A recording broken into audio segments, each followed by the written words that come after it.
Hey, stop scrolling for a second. There is a photograph burned into the memory of every person who was in that kitchen that night. A woman in a red silk gown, mascara running down her face, scrubbing plates at a steel sink like a prisoner. Standing beside her, a maid in a pale blue uniform, arms crossed, calm as still water. And behind them both, through the swinging kitchen doors, two women in gowns and diamonds, frozen mid-scream, because what they had just watched happen would end a wedding, expose a lie, and change 5 lives forever. This is the story of the night a bride tore the wig off a maid's head, thinking she was destroying someone. She had no idea she was about to destroy herself. Hey, welcome back to the channel. Before we begin, tell me, where are you watching from tonight and which country do you call home? Drop it in the comments, I read every single one. Tonight's story is one of the most emotional, most unexpected stories we've ever told here. It's about pride, about hidden pain, about a secret that stayed buried for 11 years, and about the one night that secret finally came out in front of everyone. I promise you, by the end of this, you will not be the same person who started watching. Stay with me. It's about to get unbelievable. Nobody in that mansion knew her real name. To the caterers, the florists, the 200 guests arriving in black tie and pearls, she was simply the maid.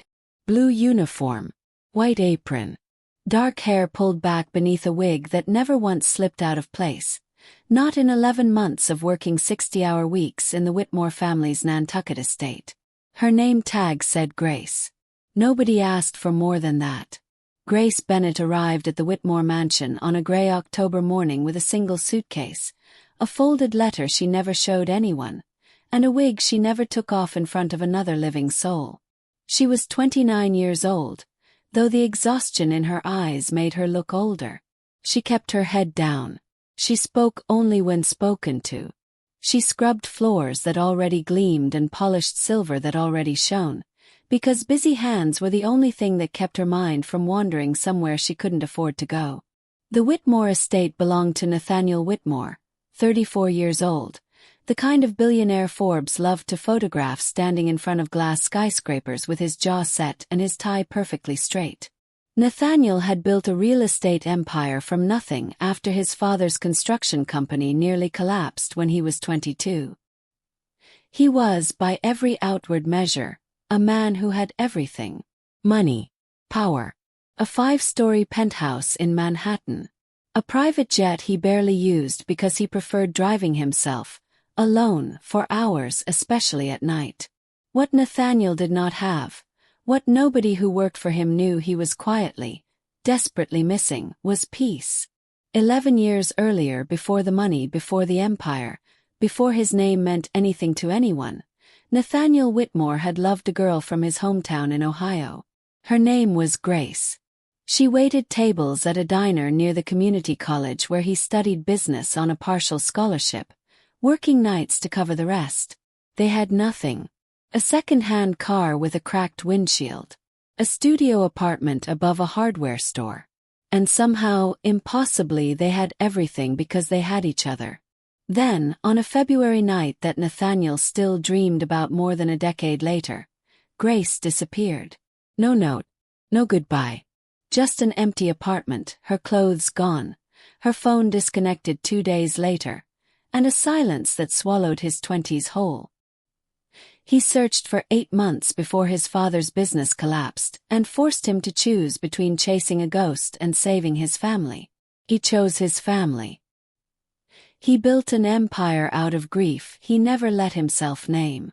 And somewhere along the way, the boy who used to write love notes on diner napkins became a man who signed billion-dollar contracts without blinking and never let anyone close enough to leave again. Now Nathaniel was engaged to Vivian Cross.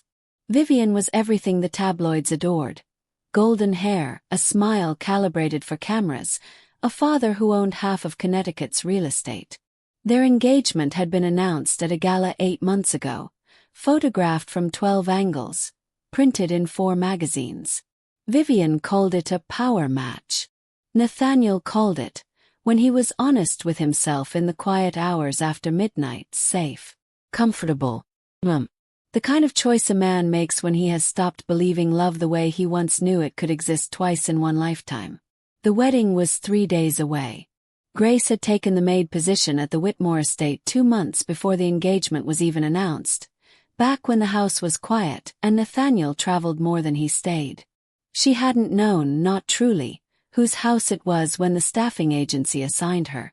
By the time she realized, standing frozen in the marble foyer on her very first day, staring up at a formal portrait of Nathaniel Whitmore hanging above the staircase like a stranger wearing a face she used to kiss every morning, it was too late to walk away. She needed the job. She needed the isolation of this house. Far from cities. Far from anyone who might recognize her. She needed, more than anything, to stay hidden. Because Grace Bennett was hiding something far heavier than a job she was overqualified for. Every night, after the last dish was dried and the last light in the east wing switched off, Grace climbed the narrow servant stairs to her small room above the garage, closed the door and finally, only then, reached up and gently removed the wig she wore from 6 in the morning until midnight, 7 days a week. Underneath it, her scalp was smooth. The soft, pale skin of a woman who had been fighting something no one in that grand house knew anything about. She would sit on the edge of her narrow bed in the dark, run her fingers over her own head, and whisper the same 4 words she had whispered every night for 11 months. Just a little longer. She had no idea that in 3 days everything she had buried, her name, her past, her illness, her love for a man who now called someone else his fiancé, was about to be ripped into the light in front of 200 wedding guests live with nowhere left to hide. The wedding preparations arrived like a storm 3 days before the ceremony. Delivery trucks rolled up the gravel driveway from dawn until dusk, florists hauling in 10,000 white roses, a wedding planner barking orders through a headset, a string quartet rehearsing in the ballroom while a team of chefs argued over the exact temperature of a 5-tier cake. The entire staff, Grace included, was pulled into 18-hour days preparing the estate to host what Vogue had already dubbed the wedding of the decade. Grace kept to the kitchen and the linen closets, anywhere she could stay invisible. She had perfected invisibility. It was, in its own strange way, the only thing keeping her alive right now. Not literally, though some nights it felt that close, but emotionally. If no one looked at her too closely, no one asked questions. If no one asked questions, no one discovered that the quiet maid scrubbing silver in the West Kitchen had once spent 3 years of her life memorizing the sound of Nathaniel Whitmore's laugh. She had seen him exactly 4 times since taking the job. Always from a distance. Always through a doorway, down a hallway, across a room too large for him to notice a maid folding towels in the corner. He had changed. Broader shoulders, sharper suits, a permanent tightness around his eyes that hadn't been there when he was 23 and broke and hers. But his walk was the same. Steady. Purposeful. The walk of a man who had learned, the hard way, never to look back. She told herself that not once, in 11 months, had he truly looked at her. She told herself that was a mercy. Vivian Cross was a different story entirely. Vivian noticed everyone, catalogued everyone, especially the staff, especially the ones she found even slightly inconvenient to her vision of a flawless wedding. She had already fired 2 housekeepers in the run-up to the ceremony for offenses as small as a wrinkled tablecloth. And 2 days before the wedding, walking through the kitchen in a robe with a glass of champagne already in hand at 11 in the morning, Vivian's eyes landed on Grace for the first time with real attention. "You," Vivian said, snapping her fingers. "What's your name?" "Grace, ma'am." Vivian circled her once, slow, the way a buyer circles a car they're deciding whether to purchase. "You've got good posture for a maid. Where are you from?" "Ohio, ma'am." Something flickered across Vivian's face. Brief, calculating, gone almost before it registered. "Ohio," she repeated softly, almost to herself. Then louder, brisker. "Well, Ohio, you're on kitchen detail for the rehearsal dinner tomorrow night. I want every plate spotless, every glass polished until it disappears. If I see one smudge, you're gone before the ceremony even starts. Understood? Yes, ma'am. Vivian's eyes dropped just briefly to Grace's hairline, to the wig that sat so precisely, so unnaturally still, that a woman as observant and as cruel as Vivian couldn't help but notice something faintly off about it. She said nothing. Not yet. But she filed it away, the way she filed away every small piece of leverage she ever gathered on anyone beneath her, because Vivian Cross had not built her comfortable, glittering life by leaving loose threads unpooled. That night, Grace sat alone in her room above the garage and allowed herself, for the first time in months, to cry. It wasn't fear of losing the job. It was something deeper, something that had been building in her chest since the day she first saw Nathaniel's name on her employment contract and realized fate, or something crueler than fate, had brought her back into his orbit at the exact moment she had the least left to give.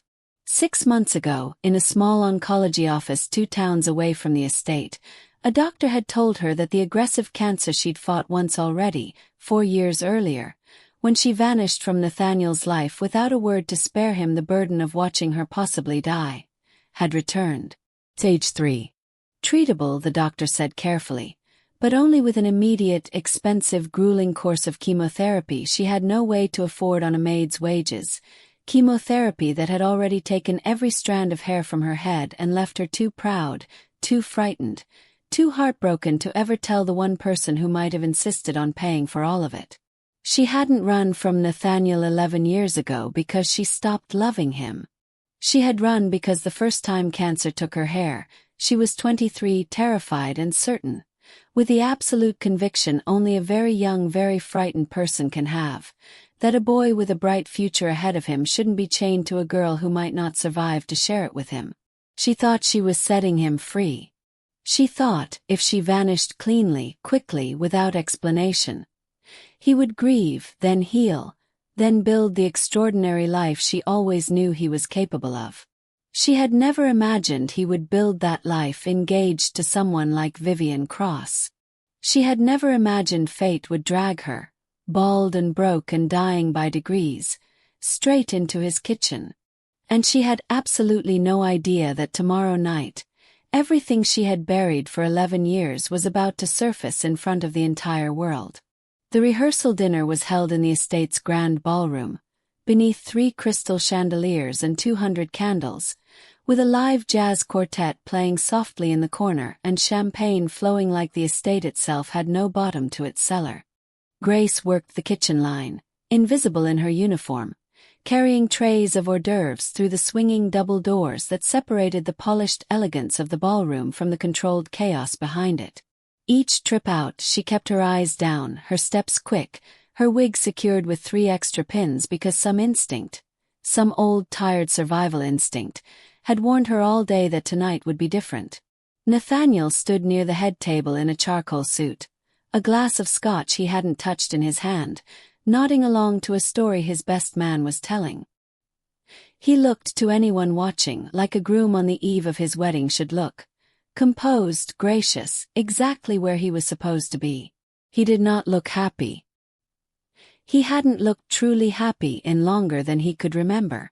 At 8:47 p.m., as the final course was being cleared, Vivian Cross rose from the head table, tapped her champagne glass with a fork, and announced to the room, with a theatrical flourish of a woman who had rehearsed the moment in a mirror, that she wanted to personally thank the household staff for their extraordinary work preparing this celebration. "Come out here, everyone," she called, waving toward the kitchen doors with a bright, brittle smile. "Don't be shy." The staff filed out in a nervous line, murmuring thanks, accepting polite applause.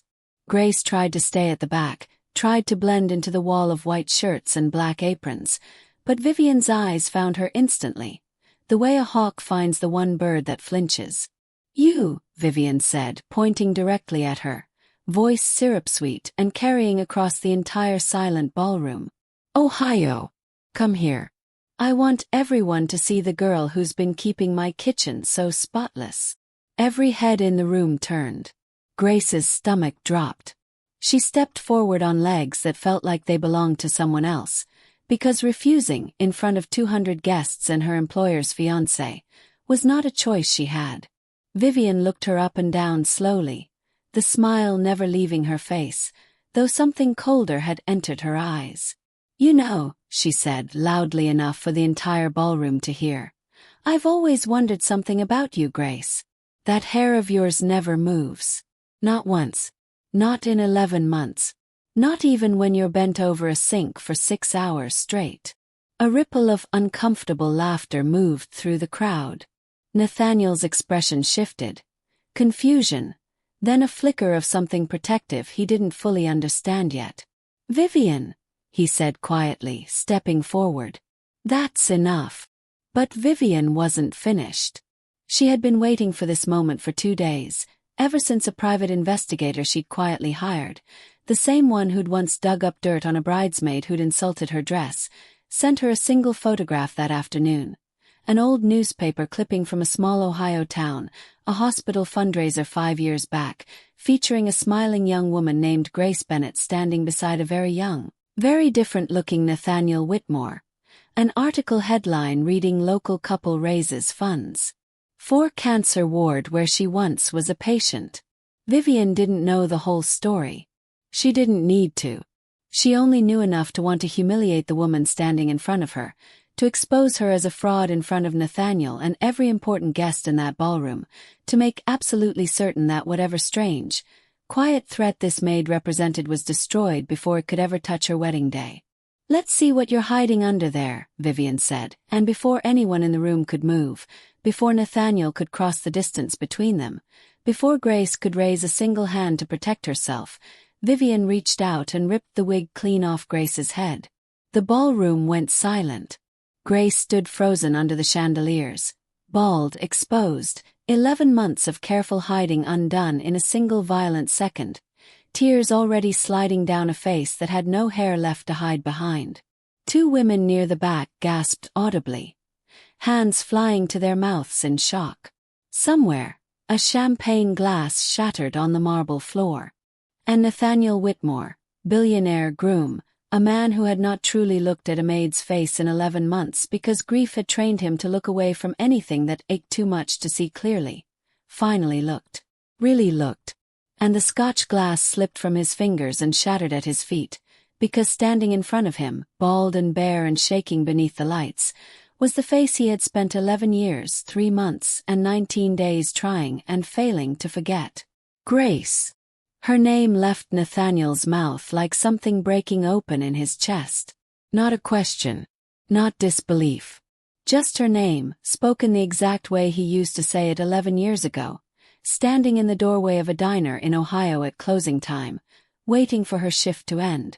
The entire ballroom watched, frozen, as the groom crossed the marble floor in 6 long strides, stepped past his fiancée as if she had simply ceased to exist, and stopped directly in front of the trembling, bald, tear-streaked woman he had once loved with everything he had. "It's you," he said, voice cracking. "It's really you." Grace couldn't speak. 11 years of guilt and love and fear crashed over her all at once, in front of 200 strangers, in the worst possible way she could have imagined this reunion happening. She had pictured this moment 1,000 times in the dark, always privately, always gently, always with time to explain herself before he could see the truth written plainly on her scalp. Never like this. Never as a spectacle. "Nathaniel," she finally whispered. "I'm so sorry. I never meant for you to find out like this." "Find out what, Grace?"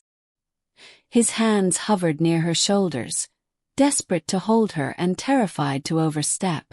"Where did you go? Why did you disappear? I searched for you for 8 months. Hired people. I drove past your old apartment every single week for a year, hoping." "I was sick," Grace said, the words finally breaking free after 11 years of silence, tears streaming freely now. "I had cancer, Nathaniel. Age 2. I was 23 and terrified, and I didn't want you to watch me die, so I left. I thought I was protecting you. I thought if I just disappeared, You could build the life you deserved without being tied to someone who might not survive it.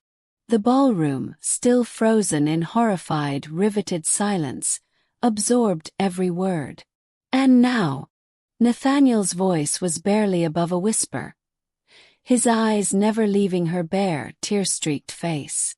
The wig, Grace. Why are you wearing a wig now? Grace closed her eyes. There was no more hiding left to do. It came back, she said. 6 months ago. Stage 3 this time. I couldn't afford treatment on my own, and I wouldn't reach out to you after everything, after seeing your engagement announced in every magazine in the country. So I took this job. I needed money for chemotherapy, and I needed somewhere far away where nobody would recognize the girl who used to be in your life. I never imagined the agency would place me here, in your house. By the time I realized whose estate this was, I was too afraid, too ashamed, and honestly too sick to leave. A stunned murmur rippled through the crowd.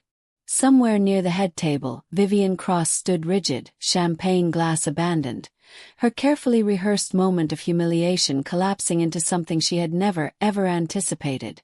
Not embarrassment for Grace, but devastating public exposure for herself, standing exactly where every guest, every photographer, and her own fiancé could see precisely what kind of cruelty she was capable of. "You've been sick," Nathaniel repeated slowly, as if trying to physically absorb the weight of 11 years compressed into 30 seconds. "Working in my kitchen, undergoing chemotherapy, for 6 months, and I never noticed." "I made sure you wouldn't," Grace said softly. "I was very careful." Nathaniel turned then, slowly, and looked at Vivian. Really looked at her the way you look at someone for the first time after finally seeing clearly. "You knew," he said. "It wasn't a question. You knew something was different about her. You investigated her. And instead of coming to me, instead of asking a single question, you decided the best use of that information was to publicly humiliate a woman fighting cancer, in front of 200 people, 3 days before our wedding." Vivian's mouth opened, some practiced excuse rising automatically to her lips, the kind of smooth deflection that had gotten her out of every uncomfortable moment in her charmed, cushioned life. But nothing came out. For the first time in longer than anyone in that room could remember, Vivian Cross had absolutely nothing to say. "The wedding," Nathaniel said, turning back to face the room. His voice steady now, quiet but carrying to every corner of the silent ballroom, "is off."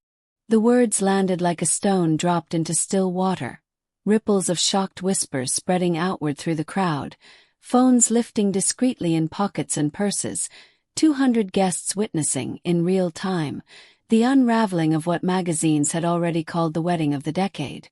"Nathaniel," Vivian said, finally finding her voice, sharp now, panicked beneath the fury.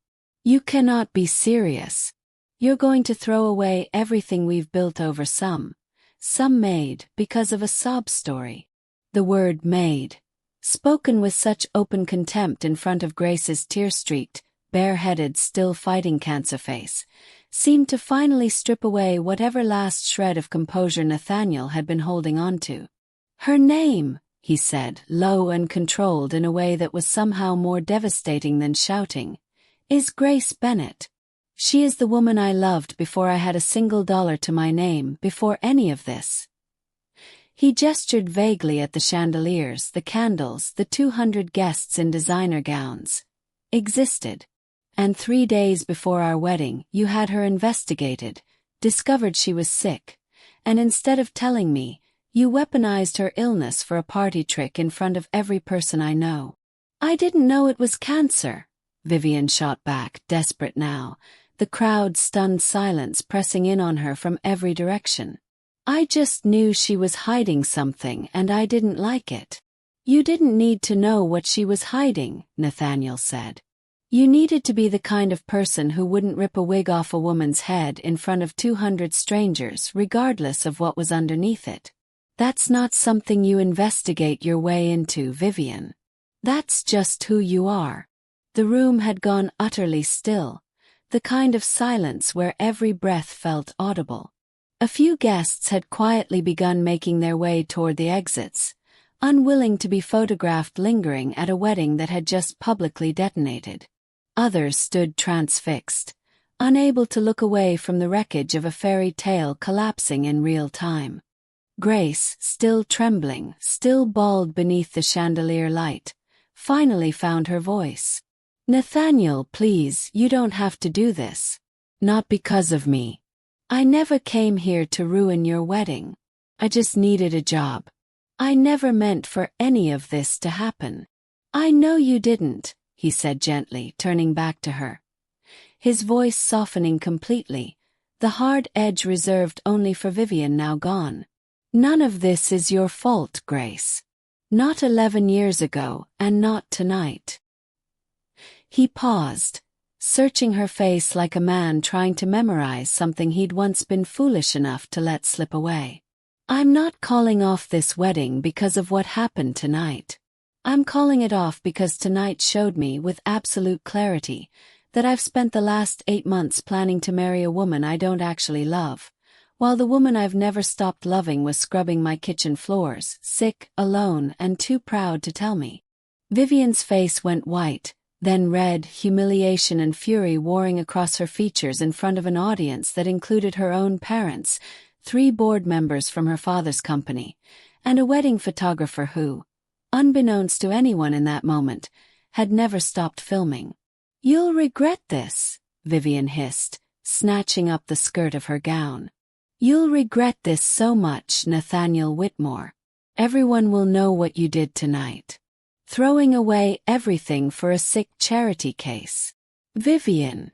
Nathaniel's voice cut through hers, quiet, final, immovable. "Leave. And take whatever version of tonight you plan on telling people with you. I already know the truth, and so does every single person standing in this room." Vivian stood there one moment longer, searching the faces around her for some flicker of support, some ally in the sea of stunned wedding guests. She found none. Even her own father, standing near the head table, would not meet her eyes. Slowly, with as much dignity as she could gather from the wreckage of her own making, Vivian turned and walked out of the ballroom, her heels echoing sharply against the marble with every furious step, the grand double doors swinging shut behind her with a sound that felt, to everyone still standing in that stunned silence, like the closing of a very long, very expensive chapter. Nathaniel didn't watch her go. His eyes had already returned to Grace, to the fragile, exhausted, extraordinary woman standing in the center of his ballroom with nothing left to hide behind, and for the first time in 11 years, he reached out and gently, carefully took her hand. The days that followed unfolded like something out of the very fairy tale the tabloids had originally promised, though nothing about it happened the way anyone, least of all Grace, had expected.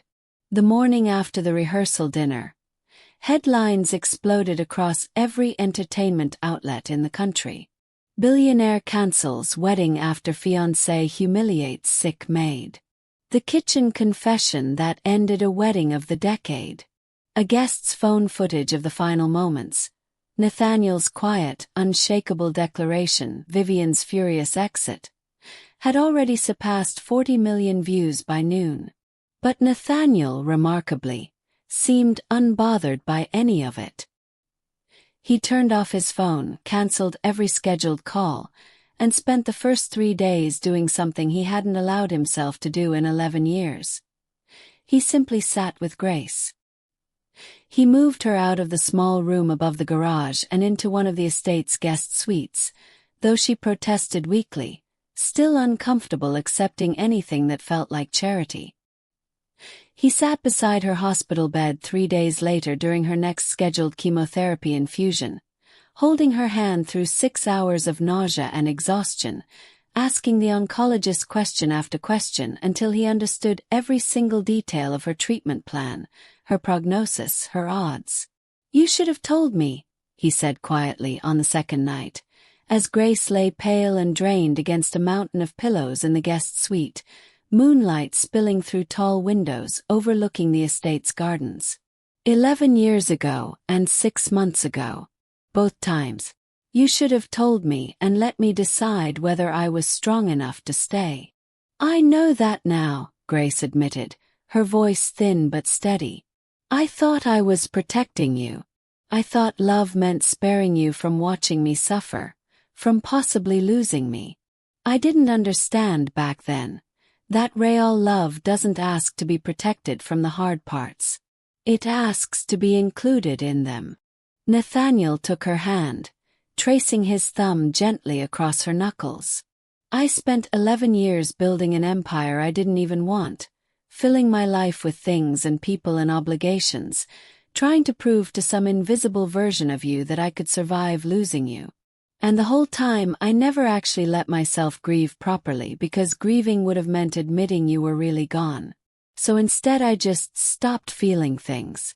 Until 3 nights ago, when I looked across that ballroom and saw your face again. And 11 years of numbness just shattered all at once. Grace's eyes filled with tears, though these were different from the ones that had streamed down her face beneath the chandeliers. I'm still sick, Nathaniel. This isn't guaranteed to have a happy ending. I could go through everything, all the treatment, and still. I know, he interrupted gently. I know exactly what you're trying to say, and I need you to hear me clearly. I am not walking away from you a second time to spare either of us pain.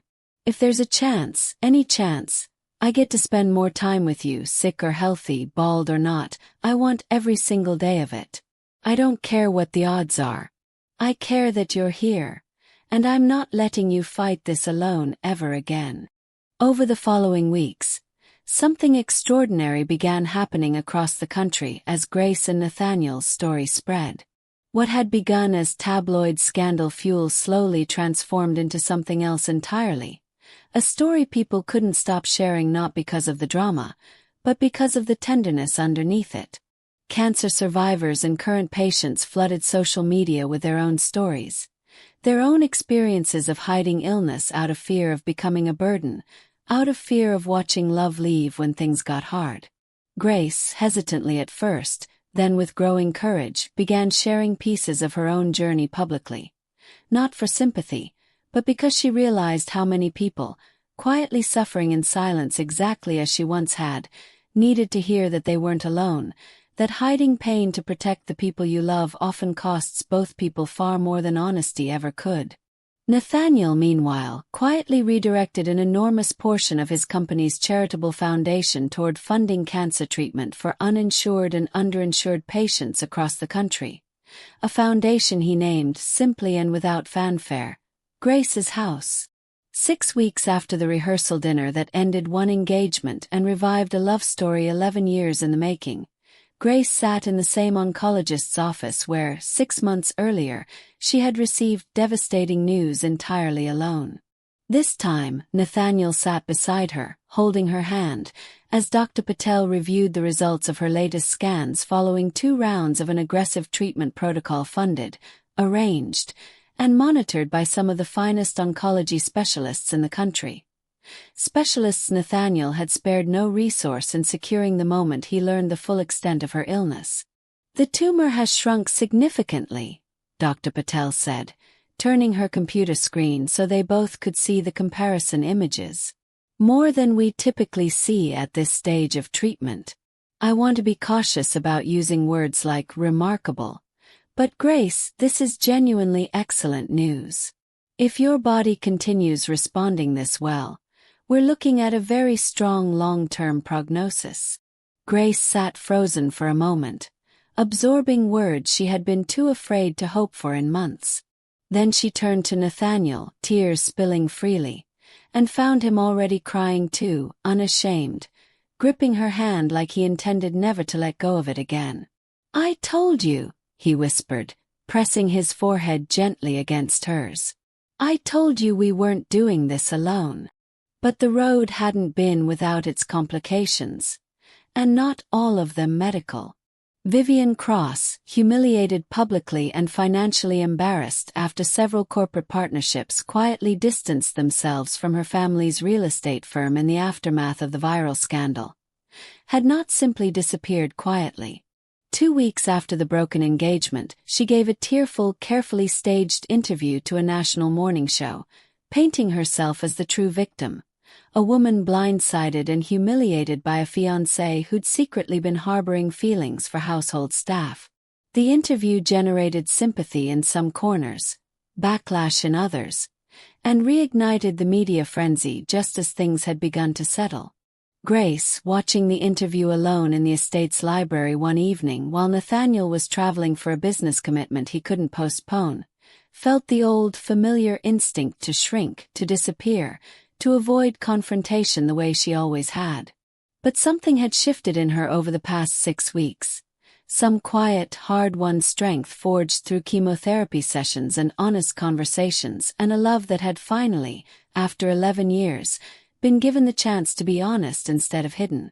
When Nathaniel returned home 2 days later, he found Grace sitting at the kitchen table, the very kitchen where she'd once scrubbed dishes in silence, with her laptop open, drafting her own response. Not an attack. Not a defense of Nathaniel or an accusation against Viven. Just her story, told plainly, honestly, in her own words for the first time. A young woman who once left the man she loved to spare him from watching her possibly die, who returned to his life by accident while fighting the same disease a second time, who learned, the hard way in the most public setting imaginable, that hiding pain to protect the people around you often causes more damage than the pain itself ever could. She posted it without telling him first, hands trembling as she hit publish, terrified of the response. Within 24 hours, it had been shared over 2 million times. The response to Grace's letter was unlike anything either of them had anticipated. Instead of feeding the tabloid narrative, her words seemed to quiet it almost entirely. Comment sections that had been filled with cruel speculation and gossip transformed, almost overnight, into threads of survivors sharing their own stories. People who had hidden diagnoses from partners out of fear, people who had lost relationships to the silence illness so often demands, people thanking Grace for putting into words something they'd never had the courage to say themselves. A woman in Texas wrote that she'd finally told her boyfriend of 3 years about the multiple sclerosis diagnosis she'd been hiding since before they met. A father in Michigan wrote that Grace's words had convinced him to finally tell his teenage daughter, and not just his wife, about the leukemia he'd been quietly battling for 8 months. Nurses, oncologists, hospice workers, and grieving family members flooded the comments with gratitude for a public conversation about illness and honesty that felt, for once, human instead of sensationalized. Vivian's follow-up interview attempt, scheduled for the following week, was quietly cancelled by the network. The narrative had simply moved past her, not through any counterattack from Grace or Nathaniel, but because the truth, spoken plainly and without malice, had simply proven more compelling than any performance of victimhood ever could. 3 months after the rehearsal dinner, Grace's scans came back showing no detectable trace of active cancer cells. Not yet a declaration of full remission. Dr. Patel was careful and precise about the distinction, but the closest thing to a miracle either of them had dared to hope for since this entire nightmare and its unexpected miracle had begun. They celebrated quietly, just the two of them, on the same beach in Nantucket where Nathaniel had once, 11 years earlier and a very different man, told a waitress from Ohio that he intended to spend the rest of his life making sure she never had to worry about anything ever again. "I owe you 11 years I can't get back," he said, sitting beside her in the sand as the sun set orange and gold across the water. "I've thought about that a lot. All the time we lost." Grace leaned her head against his shoulder, the soft new growth of hair beginning to return across her scalp, still short, still uneven, still the most beautiful thing Nathaniel had ever seen. "We didn't lose it," she said softly. "We just weren't ready for it yet. You needed to become the kind of man who could hold both love and hard things at the same time, instead of running from the hard things to protect the love. And I needed to learn that hiding my pain from the people who love me isn't protection. It's just a slower, lonelier kind of losing them." Nathaniel turned to face her fully, taking both her hands in his, and for the first time since that chaotic night in the ballroom, he reached into his jacket pocket and produced a small velvet box. Not the elaborate, publicized ring he'd once given Vivian in front of cameras and champagne, but something simpler, quieter, chosen entirely on his own in the weeks since. "I'm not doing this because of a rehearsal dinner or a scandal or anything the world watched happen to us," he said, his voice thick with emotion. "I'm doing this because 11 years ago, in a diner in Ohio, I already knew you were the only person I ever wanted to spend my life with. Everything since then, the company, the money, the empty engagement, all of it was just me forgetting that truth for a while. I don't want to forget it again." Grace stared at the ring for a long moment, the ocean breeze lifting the soft strands of her regrowing hair, tears sliding silently down cheeks that had cried so many different kinds of tears over the past several months. Tears of fear, of exhaustion, of humiliation, and now, finally, tears of something that felt almost unbearably close to joy. "Nathaniel," she whispered, "are you sure? After everything, the cancer, the risk, the way we met again, are you absolutely certain this is what you want?"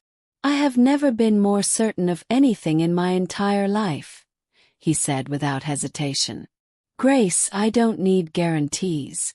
I don't need a doctor to promise me 40 more years with you to know that whatever time we get, 5 years, 50 years, I want every single day of it to be spent choosing you, openly, honestly, with nothing hidden between us ever again."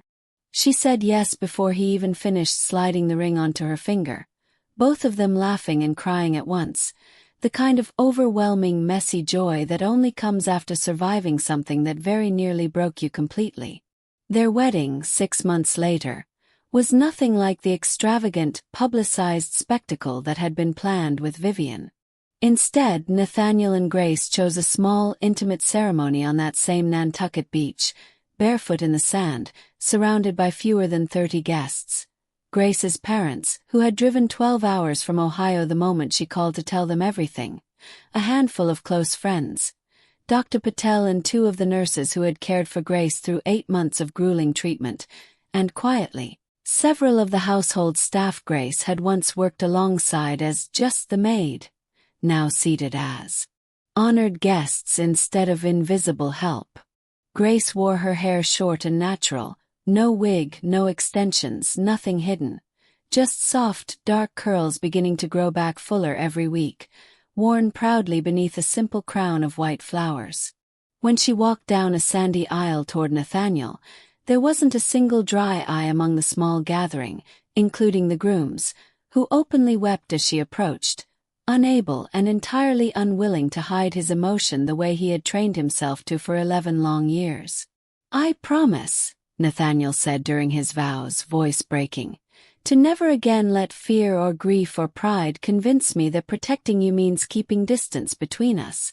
I promise to sit beside you through every hard thing life brings, exactly the way I should have from the very beginning. I promise," Grace said in return, "to never again believe that my pain is something I have to carry alone to spare the people I love. I promise to let you in fully always, no matter how frightened I am of what you might see." They exchanged rings as the sun set behind them, gold and orange spilling across the water exactly as it had the night he proposed, and somewhere in that small, sun-drenched crowd, Grace's mother turned to her husband and whispered that this quiet, honest, hard-won love, was worth infinitely more than any ballroom full of chandeliers and roses ever could have been. 2 years later, the Whitmore Foundation's cancer treatment program, the one Nathaniel had quietly named Grace's house in the earliest, most uncertain days of her recovery, had grown into one of the largest privately funded cancer assistance networks in the country, providing free treatment, transportation, and support services to over 4,000 underinsured patients across 17 states. Grace, fully in remission and healthier than she'd been in over a decade, worked alongside Nathaniel running the foundation full-time, no longer hiding behind a wig or a name tag or a carefully guarded silence, but standing openly, visibly, as the face and heart of an organization built directly from her own suffering transformed into purpose. She spoke regularly at hospitals and support groups across the country, sharing her story not as a tragedy, but as a testament to what honesty, however terrifying, can ultimately make possible. She often ended those talks the same way, looking out at rooms full of patients and caregivers and frightened families, many of them hiding exactly the kind of pain she once hid herself. "I used to believe love meant protecting the people I cared about from my hardest moments," she would say. "I believed that if I disappeared quietly enough, cleanly enough, I was doing them a kindness. I was wrong. Real love isn't measured by how well you can hide your suffering from the people who care about you. It's measured by whether you let them stand beside you inside it. The bravest thing I ever did wasn't fighting cancer twice. It was finally letting someone I loved watch me fight it, instead of fighting it alone in the dark." As for Vivian Cross, she eventually moved to Los Angeles, quietly stepped away from public life following the fallout of the scandal, and according to those who still occasionally crossed paths with her, never fully recovered the reputation or social standing the humiliating night had cost her. It was, perhaps, its own kind of quiet justice, not orchestrated, not sought after, simply the natural consequence of cruelty finally meeting daylight. Nathaniel, for his part, sold off 2 of his 3 private jets, stepped back from the day-to-day grind of an empire he'd built largely to outrun grief he'd never properly faced, and spent far more of his time exactly where he wanted to be, beside Grace, at the foundation, at home, in the ordinary, unglamorous moments neither of them had ever once taken for granted again. If there is one lesson worth carrying from Grace and Nathaniel's story, it is simply this: the people who truly love us do not need to be shielded from our hardest chapters. They need to be trusted with them. Hiding our pain to protect the ones we love rarely protects anyone. It only postpones a harder, lonelier reckoning down the road. Real love isn't the absence of hardship. It's 2 people choosing, again and again, to face that hardship together instead of apart. If this story touched your heart even a little tonight, I want to ask you for something small but meaningful. Hit that like button. It genuinely helps stories like this one reach the people who need to hear them most. Subscribe to the channel if you haven't already, because we bring you emotional, real, unforgettable stories just like this one every single week. And if you know someone who's ever hidden their pain to protect someone they love, please, share this story with them tonight. You never know whose life it might quietly change. Thank you for staying until the very end with me. I'll see you in the next story.